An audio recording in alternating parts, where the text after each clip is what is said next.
Carnage crew, it's Chili here from Live Listen Erased. Welcome to another week, and here we go, eh?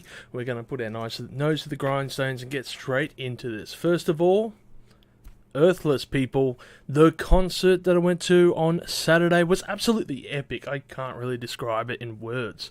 I didn't know what quite to expect when it came to the band. They do very long songs, it's like 20-minute long songs plus, depending on which one you're going for. They performed their entire recent album, Night Parade of 100 Demons, in full, all 3 tracks from that. That was just fantastic to see them perform that live. I did also notice one of the bands before them, the Neptune Power, absolutely mental blank when it comes to naming this group, but the Neptune, as I'm just typing it in, Power Gem, I think, Power Federation, I should say, very much caught my attention. I mean, imagine walking into a bar and then seeing on stage this band performing, and this lady is just wearing a headdress, this huge headdress with LED lights around it, and it looks like something out of a bloody voodoo ritual. I did not know what to make of it. Also, what caught me by surprise by that was the fact that Jay is their bassist, and Jay is the singer from Frenzelrom. So I'm standing there looking at this band going, isn't that the guy from Frenzelrom? It was absolutely a gem to see these guys perform. They blew me away. They really did. I was walking away just astounded at that one as well. I was actually worried that they were going to outshine Earthless.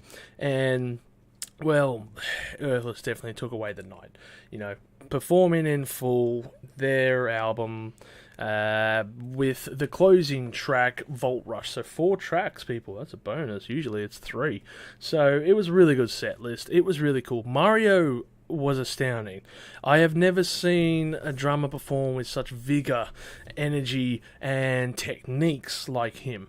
He would almost describe it akin to seeing something like John Bonham from Led Zeppelin, because, he would just get furiously into the drumming at some stages, become a flurry of arms and hair.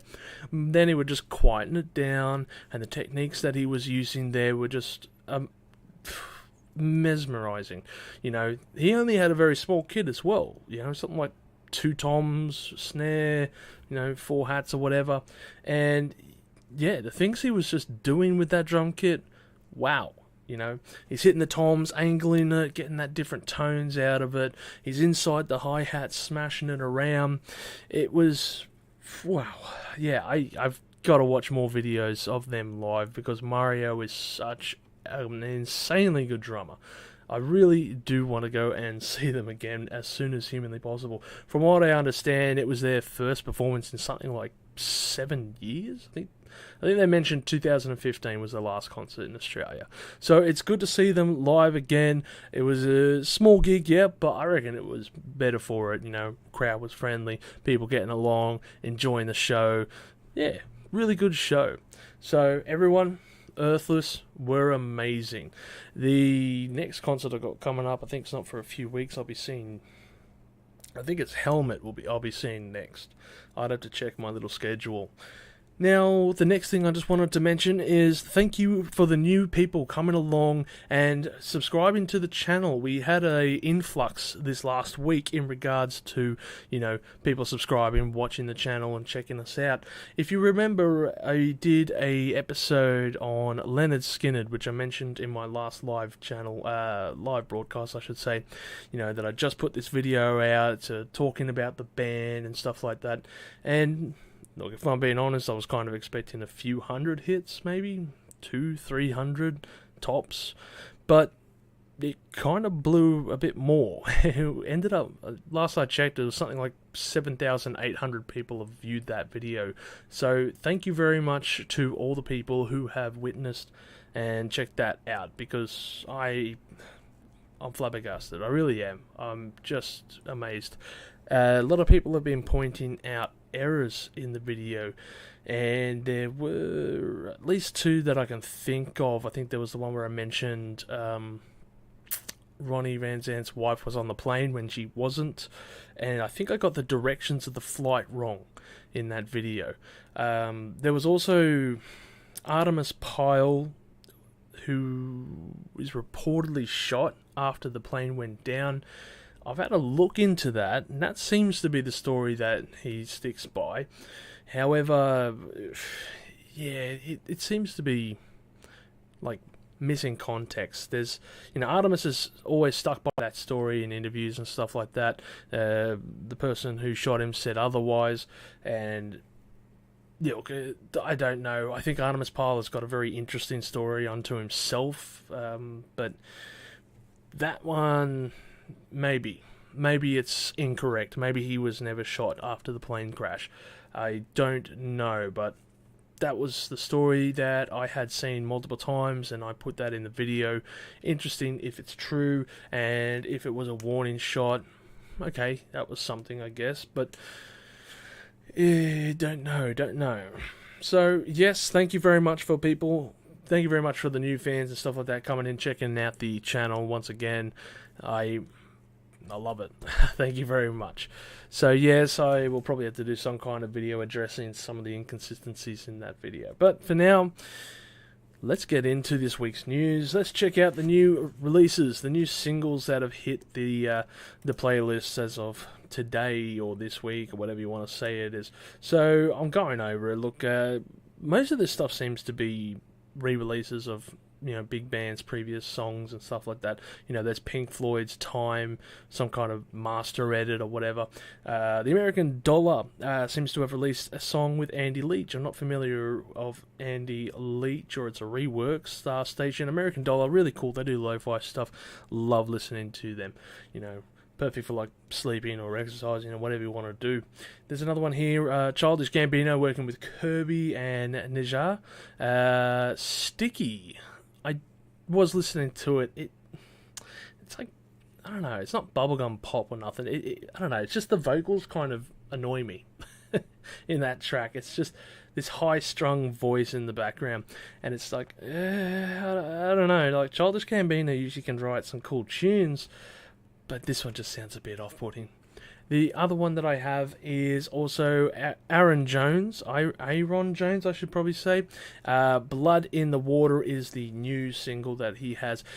If you're not familiar, he's a really good blues guitarist, kind of a mixture of blues and grunge almost. This alt rock sound. It's like a dirty kind of sound.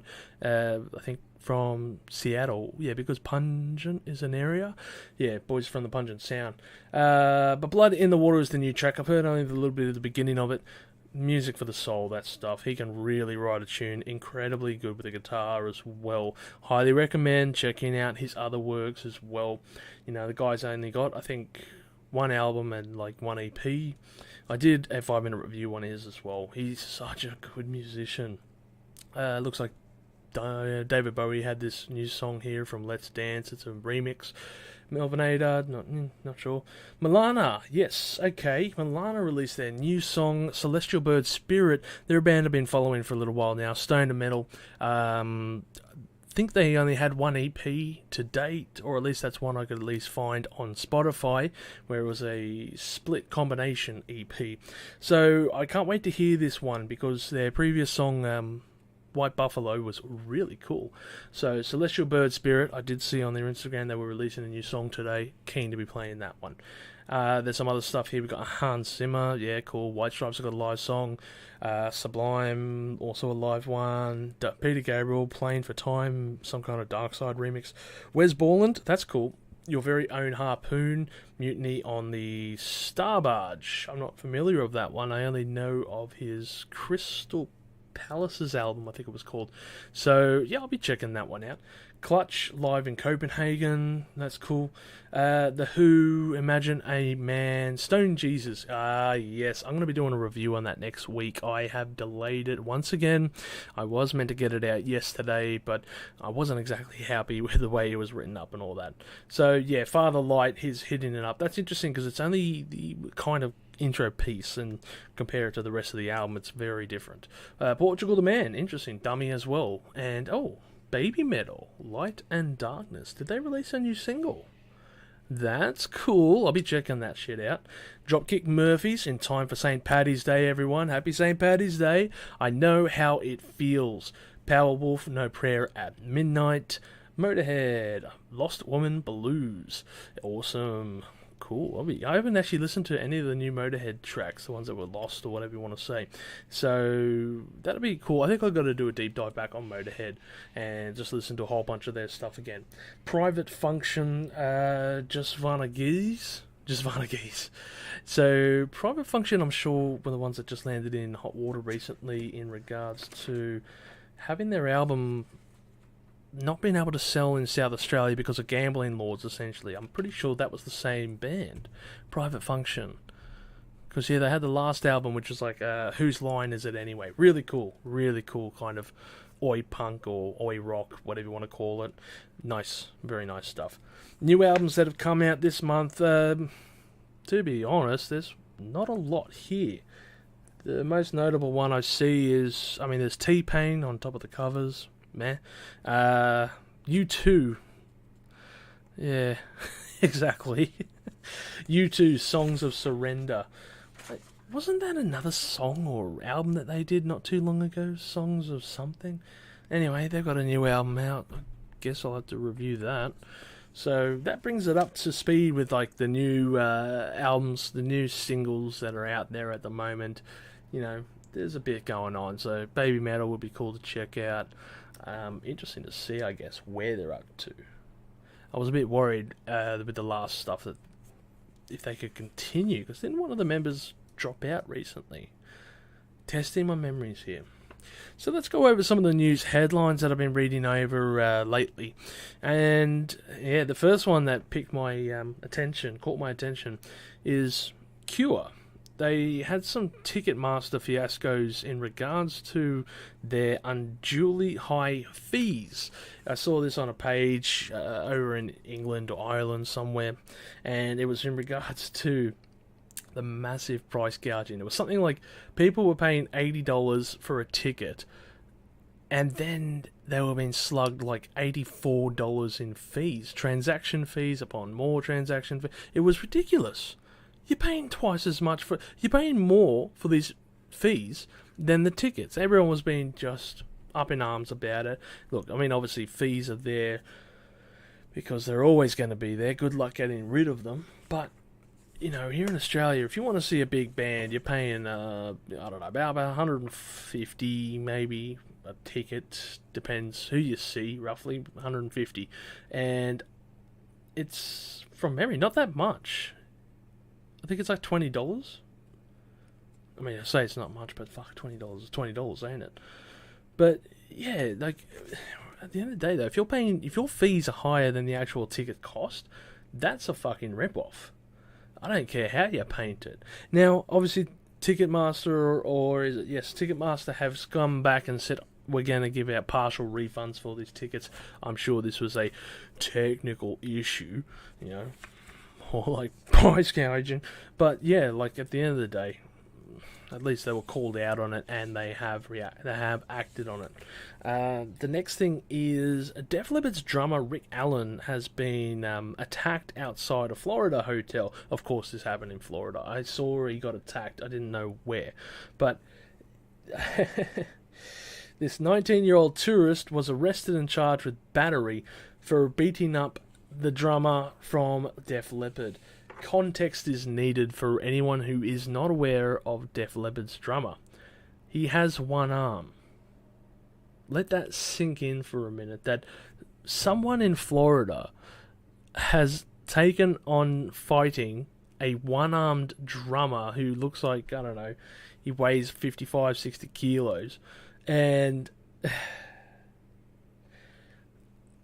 it's just shit. It's shocking to read, but imagine you lost. just putting this in another perspective, right? Because imagine the headlines they'd be running with, like, if Rick Allen beat the crap out of this tourist. A fight so unfair that I had to tie one arm behind my back. Like, oh man, imagine losing a fight to a guy with one arm. look, it's unfortunate what happened to Rick Allen. I am glad to hear that they have arrested someone, it seems, here. 19 as well. Fucking hell. Dumb bastard. Absolutely dumb bastard. That's all I got to say in that one. I don't think there's anything else I can add to that.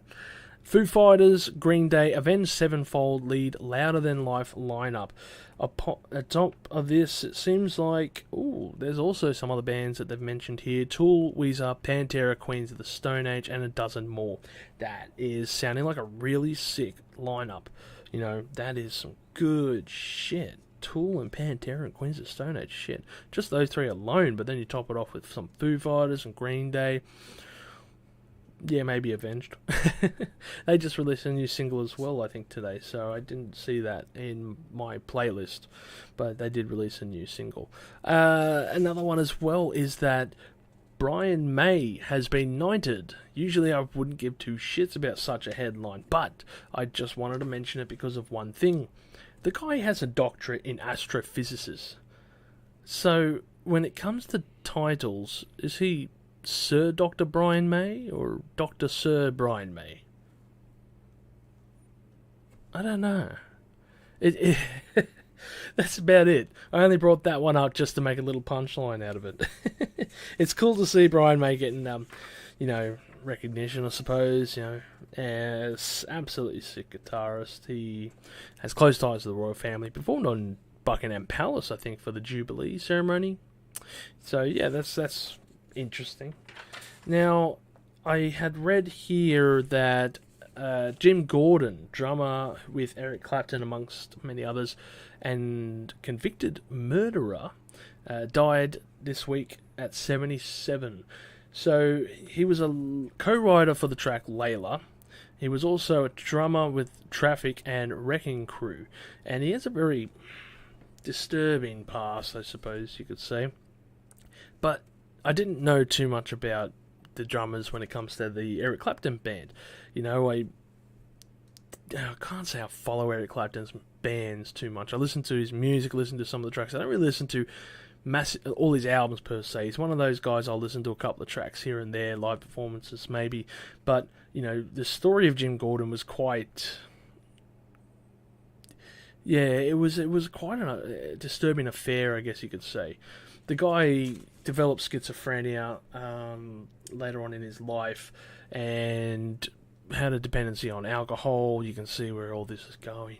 And he, wouldn't eat, blah, blah, blah. Voices in his head. And unfortunately, in the 80s, he ended up,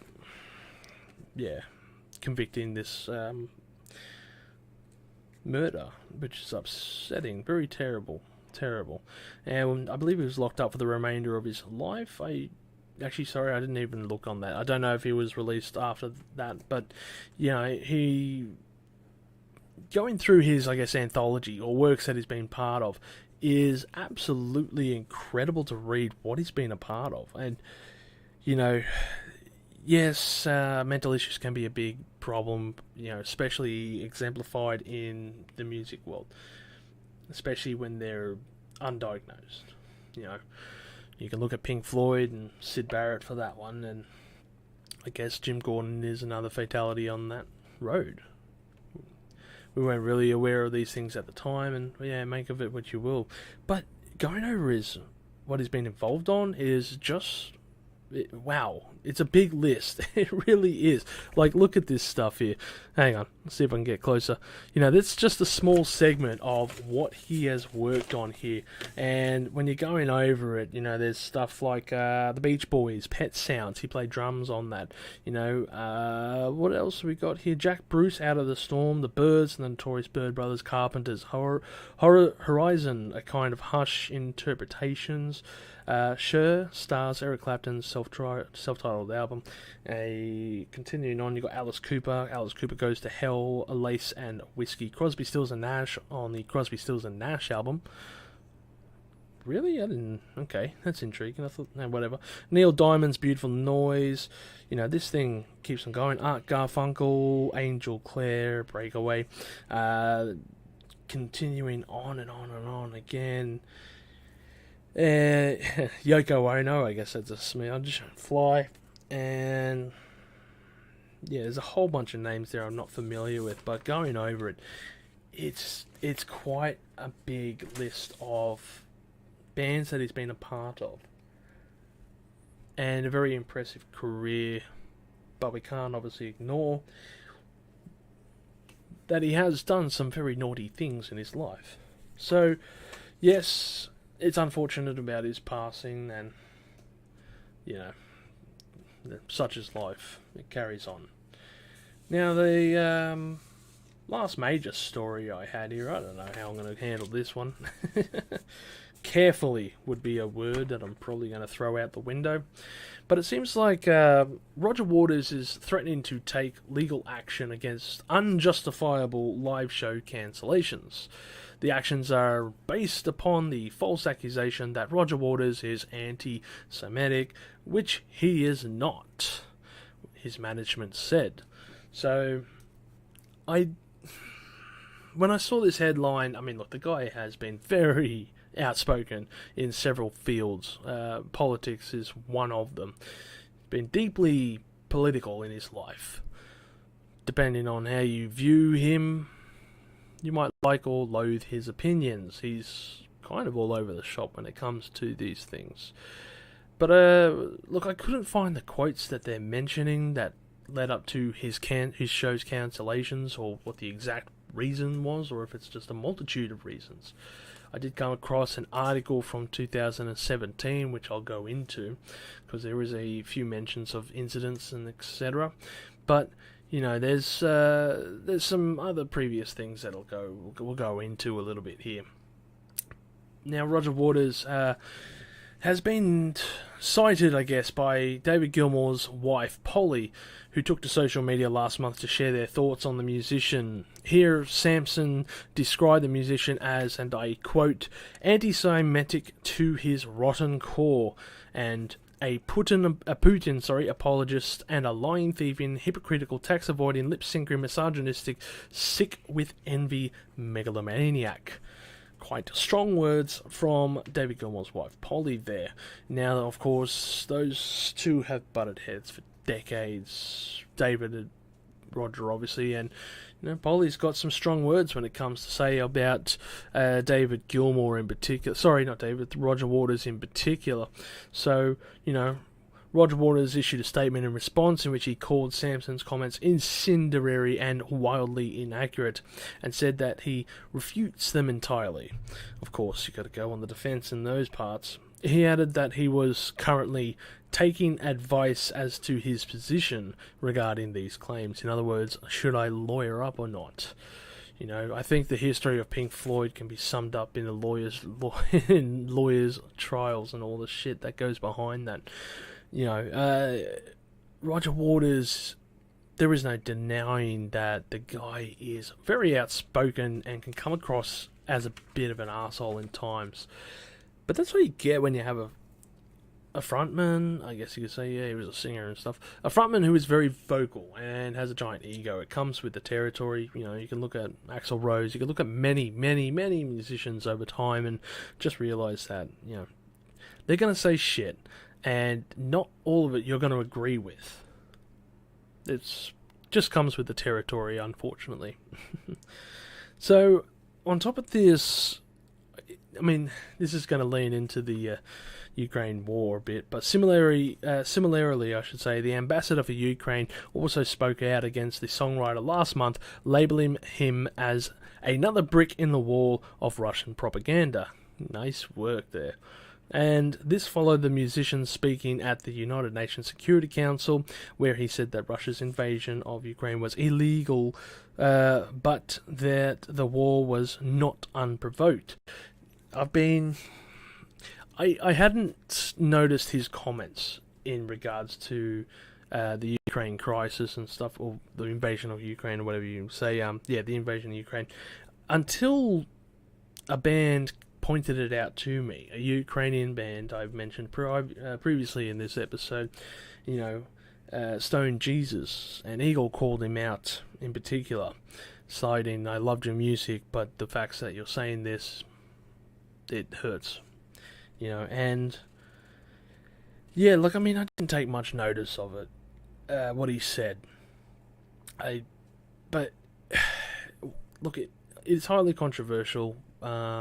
His opinions, I should say, and people forget that he is a deeply political person for years, for many, many, many years. Has been so. So, yeah, when I heard about his opinions on the such, I was a bit surprised, I guess. I don't know how he came to his conclusions, but he is going to be the type of person to be vocal about them. I know that wherever he stands on an issue, he's not going to be shutting up about it. That's for sure. That's in him. That's just what he does. You can look back years and years of all his stuff that he's said. He's like many other musicians. Ted Nugent, for example, he'll just say whatever he wants, and so be it with him as well. But anyway, the shows that have been affected by the allegations are both part of Waters' 2023 This Is Not a Drill farewell tour, and all the remaining days scheduled are still to go ahead. So it's interesting to note, I guess, because I was trying to think, is this, when you're talking about anti-Semitics, don't know the plural word, but when you're talking about that stuff in particular, are we talking about, like, is he playing the Wall? That was my first thought when I read this headline. Because, I went and saw him perform the Wall. And, yes, there is vivid imagery of past events that do portray, the things that happened in the past. And imagery that relates to what happened in the past. And there's a few reasons for that. And I'll go into that in a little bit. For now, I just wanted to talk about a few points that was made from an article back in 2017, and this was a statement from Mark on the Jewish Federation of Nashville website, stating that they were a bit concerned that Roger Waters was coming out to Nashville during a tour around about this time. So they in this article, we're not going to read over the entire thing. You can Google it. Pretty much it was one of the first things that popped up when you type in Google, Roger Waters and those keywords. But, he's mentioned here, for example, that in past concerts, Waters has displayed a huge inflatable pig descending from the rafters and emblazoned with the Star of David and dollar signs with images of, I can't say those, the images that the bad people used in World War II. So They were projected on the back. They were projected on the background screens. This is some nasty stuff, he says. Yes, it is, but it is part of his life. Because we've got to remember, though, the Wall is parodying, I guess, the events of what happened after World War II. It affected him tremendously because his father died in World War II. Keep that in mind. This is a main thing. His father died in World War II. His isolation from music and all the stuff like that led to him writing The Wall. And The Wall uses a lot of symbolism, in particular from the movie, borrowed from the bad guys of the day. Or back in the day, I should say.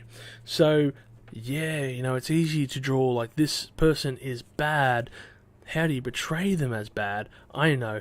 We will use that bad image that everyone associates with being bad.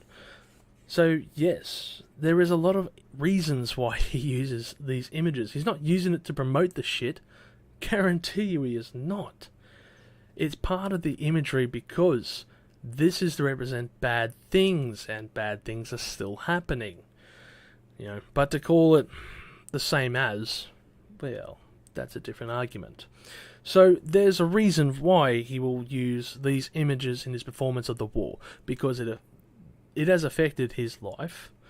It still does to this day, and the way that it is performed, The Wall, it marries up perfectly with the kind of Cold War feel, and of course the war that is. The lyricisms within also deal within the war to a degree.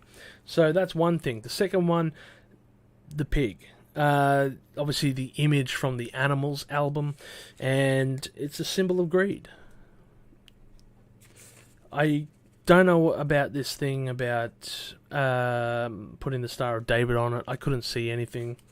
It might have happened. But, look, obviously a pig is symbolic of being a symbol of greed and money, dollar signs going with it. That's just hand-in-hand imagery. Once again, I don't know anything about the Star of David part, but couldn't comment on that part. But yes, he mentions as well complaining about the Israeli government policy, where what's his stance on that? He doesn't like them pretty much, and that he is a purveyor of hatred and bigotry in regards to how he uses. They're saying basically, why not write this letter and mail it off to Israel or whatever. I mean, he's using his platform the way he can, like this website is also doing. So I don't know what to make of that shit, really. The other one as well, which is an interesting note, is that he follows the BDS movement. I'm not familiar with it, but basically it's started by Palestinian activists and shit, and that they've mentioned here that its point is the elimination of the Jewish state, which is a very interesting jump and link to this website.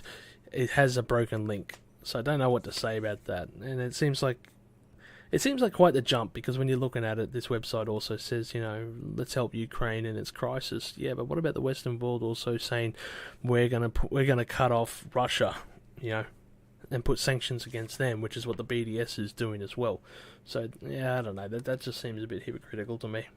They also mentioned that they don't like Roger Waters' cancel culture. I don't like cancel culture either. I fucking hate that stuff. But they mentioned that Roger Waters' performance sends the wrong message in a city that promotes diversity. They're saying, call this place up and say that we don't like you having Roger Waters perform at this gig. So you should call up and say that we don't like it because he is sending a wrong message in a city that promotes diversity and respects people of all backgrounds and faiths. Now, that's an interesting statement, because essentially you're not wanting to talk about cancelling Roger Waters, but it does endorse this. How else is that message supposed to be perceived, At the end of the day, though, the last statement they have here is that this was for the Us and Them tour. Keep in mind, this is 2017. And that his view in the end, my view is very much wrapped around, Roger Waters has dubbed this tour Us and Them. My view is he very much wrapped up his us, and somehow he manages to send the message that the them deserves scorn and condemnation.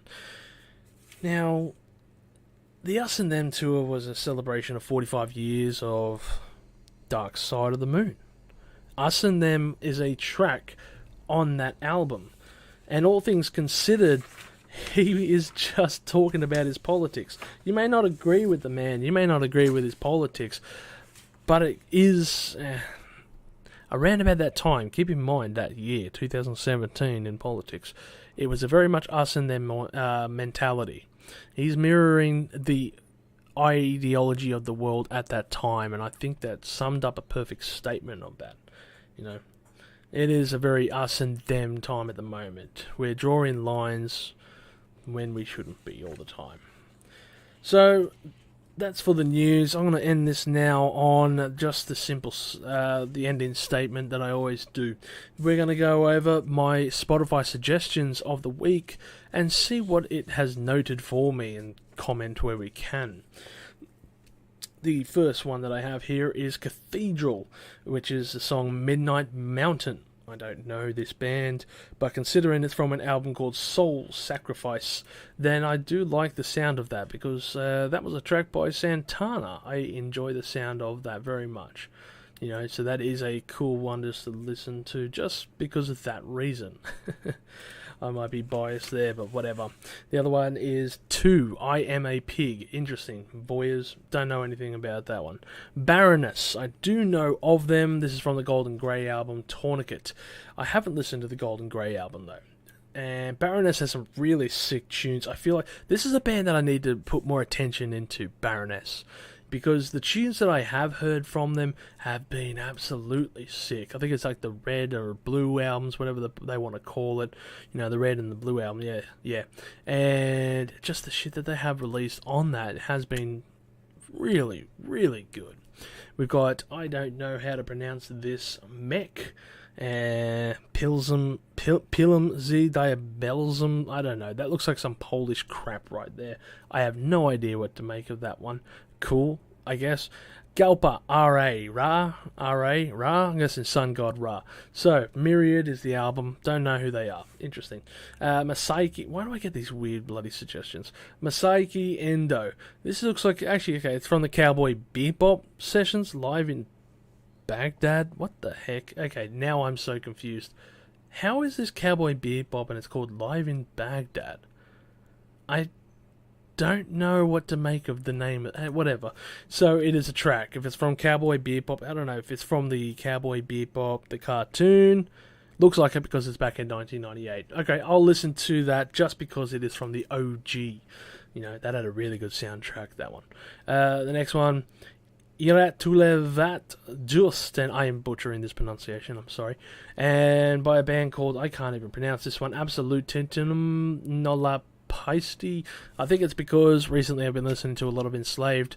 Norwegian black metal is going to probably rear its head in regards to this list.